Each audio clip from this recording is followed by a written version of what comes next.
The first anti-gravitational drone using magneto-hydrodynamic propulsion, or MHD, made its debut test flight in the desert around Edwards Air Force Base, where a number of prototypes came into being.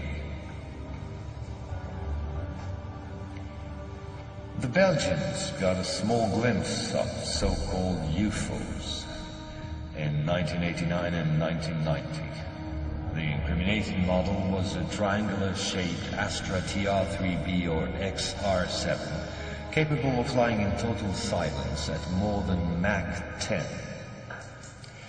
Now I would like to speak to you about another concrete application of such technology, the B-2 bomber, whose development started in 1982. The official B-2 stealth bomber, which flew for the first time in 1989, was to serve as cover for another unconventional B-2 to be built in parallel. This top-secret model used, among other things, a plasma creation system, exploiting the airflow like an MHD generator. This system produces ionization of the air around the B-2, thereby suppressing air resistance while ensuring total invisibility for any type of radar. This nuclear bomber has flown for 15 years now at more than Mach 10. It can fly around the Earth in just a few hours without being seen. Naturally, such military research was to give rise to many commercial spin-offs. Over the last 10 years, we've seen the appearance of dozens of non-lethal armaments like E-bombs or electromagnetic bombs, as well as, of course, microwave weapons and powerful lasers. The US Department of Defense, through the multinational Raytheon, decided to invest a gigantic amount of money in an experimental program called HARP, or High Frequency Activate Auroral Research Program. And it was quite a program. Officially, the base in Alaska studies the ionosphere. In truth, the real possibilities of the installation are enormous. Climate manipulations, deep detection of underground base or deposits, silent and remote destruction of any object, and most important of all, manipulation of human behavior.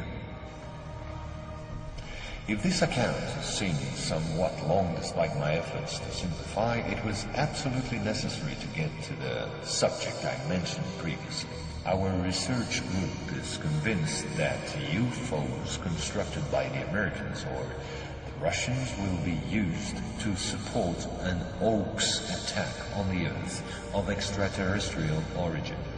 The media taking care of the rest, of course. The reason?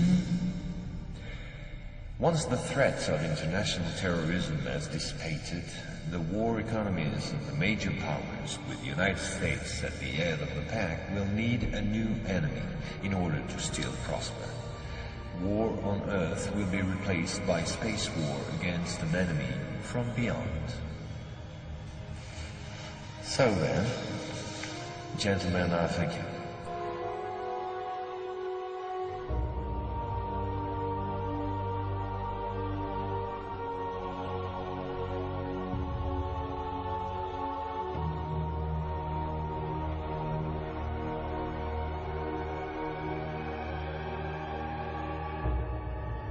And so we can now comfortably lean back and relax, because we know what's coming ahead.